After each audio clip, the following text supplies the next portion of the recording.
Hey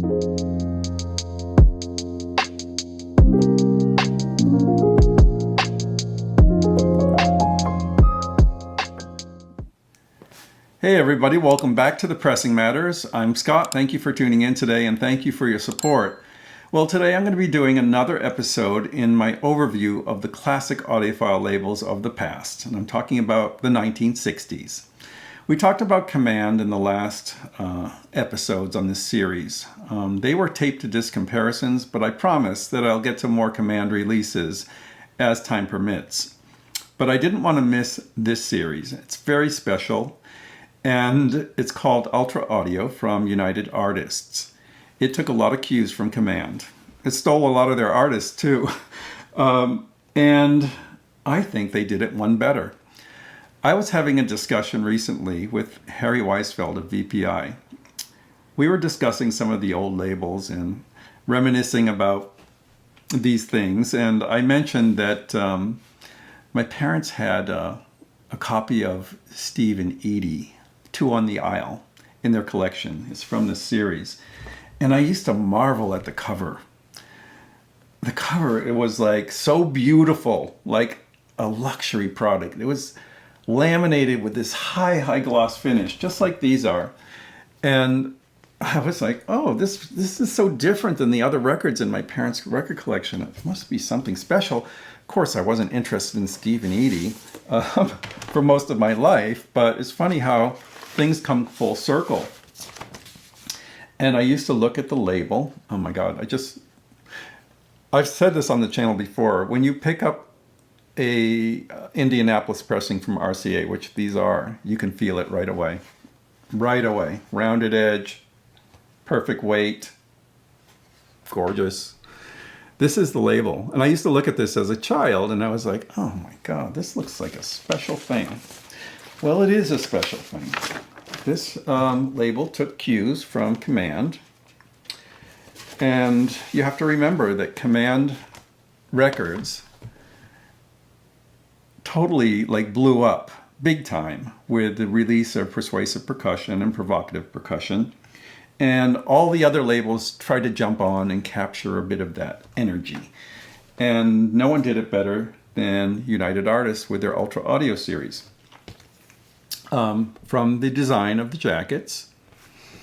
I mean, they went one better. Commands are laminated on the front, rarely on the back. This one and all of these are laminated completely around. They look beautiful. The bold graphic design, all the technical notes, the microphones, the pressing plant credits. Let's just look at these credits for a moment. This is Mr. Percussion. So he also mentioned this one. He said, we used to use that for a demo record back in the day. And I thought that was a pretty good endorsement. It says, the recording studio is Fine Sound in New York. And what does that mean? That means Robert Fine of Mercury Living Presence recorded this album. And it says, recording engineer Bob Fine. The mastering engineer is even credited here. They misspelled his name, but we'll give them a pass. It's George Piros, not George Spiros. But George Piros did the mastering. It credits the artist that did the cover, the printing, and so forth. It kind of reminds me of analog productions today, where you see the mastering engineer, the recording engineer, the pressing plant, the vinyl formulation, and so forth. There's also a lot of technical details here. So they list all the microphones used, the layout of the instruments, the frequency response, and so forth. It is an audiophile endeavor, for sure. Some of the artists that you might recognize on this record are Terry Snyder, of course, is the leader on drums. Al Kaiola on guitar. Tony Mottola. They misspelled his name too. It's Motola, not Matola. Tony Mottola on guitar. Doc Severinsen on trumpet. Irby Green on trombone, and so on. It's funny. It's like Command Part 2. I don't know how they got everyone to go over there, but you have to remember that these were studio musicians. They weren't under contract with a particular label. Anyone could hire them, and that's exactly what happened here. United Artists said, we're going to grab these artists that made such a splash with Command and make our own series. They even give the title Persuasive Percussion a little shout out here. It says, Terry Snyder, the creator of Persuasive Percussion. That tells you how influential that record was. This is a monocopy. The monocopies are going to say wall-to-wall sound. The stereo ones say wall-to-wall stereo. And I love that. These are the little things that I love about these old audiophile records. Living stereo, the banner and everything. This is their banner, and it's just so cool. Really, I mean, I love bringing attention to these titles. Mr. Percussion is wonderful. I can see why Harry said it was a demo disc in its day, and it's a fabulous record. It sounds very much along the lines of a Command release, and it's an easy recommendation. If you ever see that, get it in the mono or stereo edition. Here's one that's called Guitars, Woodwinds, and Bongos. This is the type of title that you would see on Command as well. They would highlight 3 instruments like that, and it would be a demo disc for those instruments. This is Al Kaiola and his orchestra. Al Kaiola's on guitar. Bob Rosengarten is on drums. He's a famous percussionist as well. Who else might you know here? Phil Bodner on saxophone, John Pizzarelli on guitar, Tony Mottola on guitar, and so forth. All-star session players here.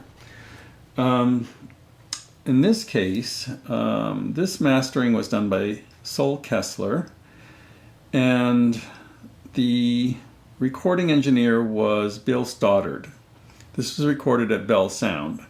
So not all of them were done by Bob Fine. They used different studios, different engineers. And this one is a very good record as well. I loved it. I would recommend it also. I would put maybe Mr. Percussion on top so far, though. Here we have one that I actually have 2 copies of. It's Sauter Finnegan and their orchestra, The Return of the Doodletown Fifers. Here you can see the banner for wall-to-wall stereo that grace these releases. And they always have a full color back, which is really nice. These were expensive jackets to produce, I'm sure. This was recorded at Webster Hall in New York, a venue that I've mentioned on the channel many times before. Very, very good venue. The recording engineer is Ray Hall. They do talk about the microphones, the tape equipment, and so forth. Wow. There's like 50 people on this record. That's a big orchestra. Some of the instruments you'll hear on here are piano, drums, timpani, harp, guitar, bass, tuba, sax, 5 saxophonists, trumpets, trombones, percussion, drums, timpani, alto what? Trombone, percussion, cello, horns, soprano. This is a great record too. Not quite my cup of tea, but you can't deny that the sound is excellent. I remember when I first found this in a bin, I was like, oh, this sounds so good. But the music, not my cup of tea. Last but not least is one that I can highly recommend. And this one I love, from the jacket to the sound to the pressing, everything about it. It's called Terry Snyder and his All-Stars Gentle Purr-cussion. And you can see the little kitty there. And it's Purr-cussion. This is beautiful. Look at this.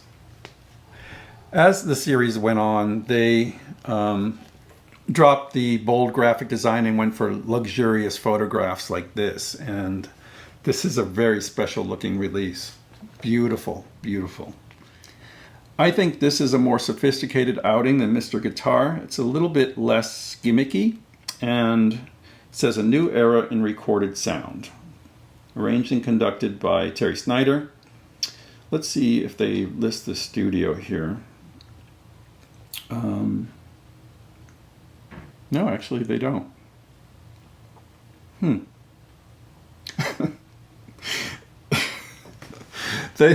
They credit Winnie, the Persian cat, serviced and managed by Animal Talent Scouts. So even Winnie got a credit. That's interesting.